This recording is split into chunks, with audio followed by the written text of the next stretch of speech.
Good morning, guys. Here we are, day 7, video 7. It's funny to think that a week ago this wasn't even a thought, a plan to do these 7 videos. And here we are. And I get to do my morning video. I wanted to do that about all week. It's one of those things where for me, doing something like this, it's on my mind. My mind is fresher. I'm not worn out from the day. I had the opportunity to sit down and journal a little bit more, get a little bit kind of the morning fog out of my brain, and get to have some coffee with you guys.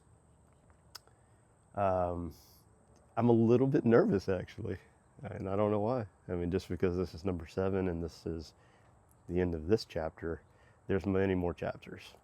But I feel good. I feel excited. And really the kind of topic I want to hit on is being present. There was a journey earlier in this year that I started on, and I didn't know that this would be part of my path. I was working a job where I was part of a team that we were creating a new entity for a business, and I was so excited. It was very cool. I liked the idea of being that startup team. And fast forward about 2.5, we'll say 3 months. Somehow I became one of the names on the chopping block. No one could ever tell me what I did wrong. But I had been in a situation with a other job where I could see the writing on the wall. So instead of, I still kind of was upset, but I took action. I was not going to be the victim. I knew I was not going to win against the district manager in this. He had his own thoughts, and they just weren't my thoughts, his thoughts, and I think our team's thoughts, they weren't working. I think 4 people got fired that week, and I left on my own accord. One of the things I started doing was paying attention to kind of the world around me. I knew I needed something to help my mental well-being, and I kept seeing this book called Inner Excellence, and it's by Jim Murphy. I love the title, train your mind for extraordinary performances in the best possible life. So this is what that book looks like. You may have actually seen it before.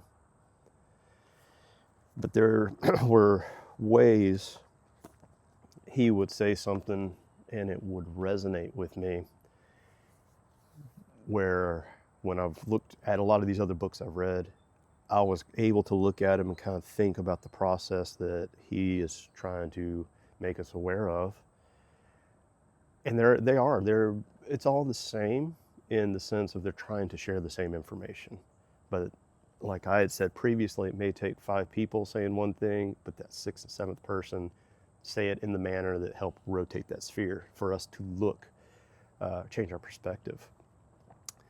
But the thing I actually walked away with was being present, becoming aware, and not just self-awareness, but present in life, slowing down our emotional roller coaster and F1 racing that our minds tend to do.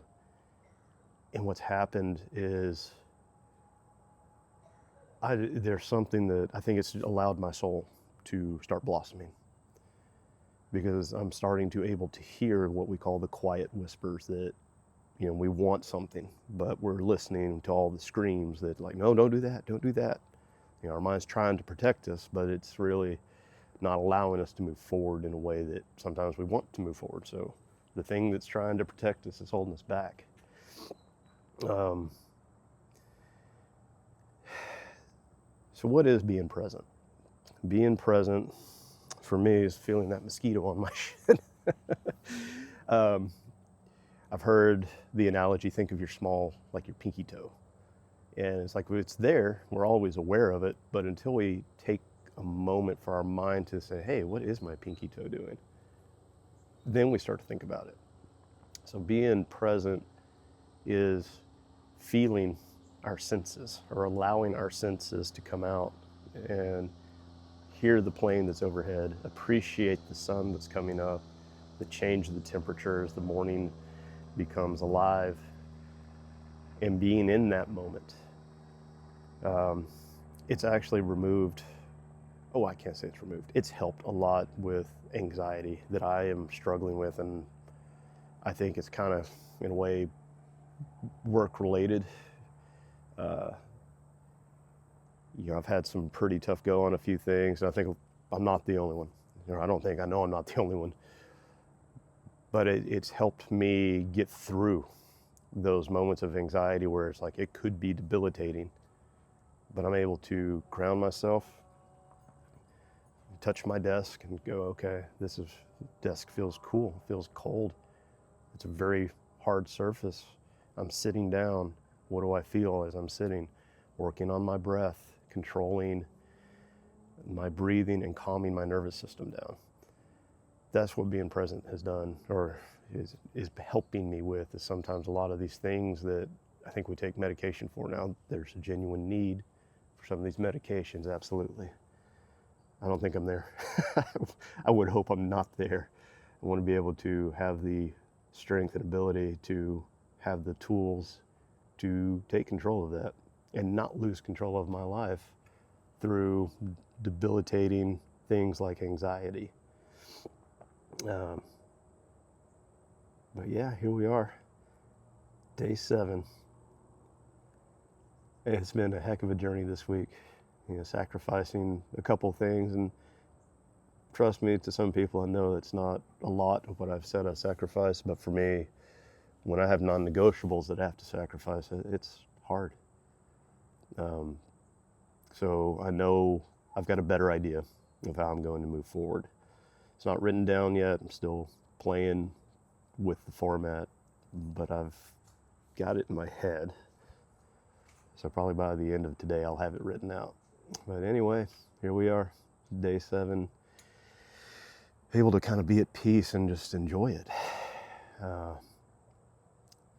So I'm not going to even leave you with the thought, guys. I'm just going to say enjoy the day, be at peace, be present, and that hopefully will help you find your joy.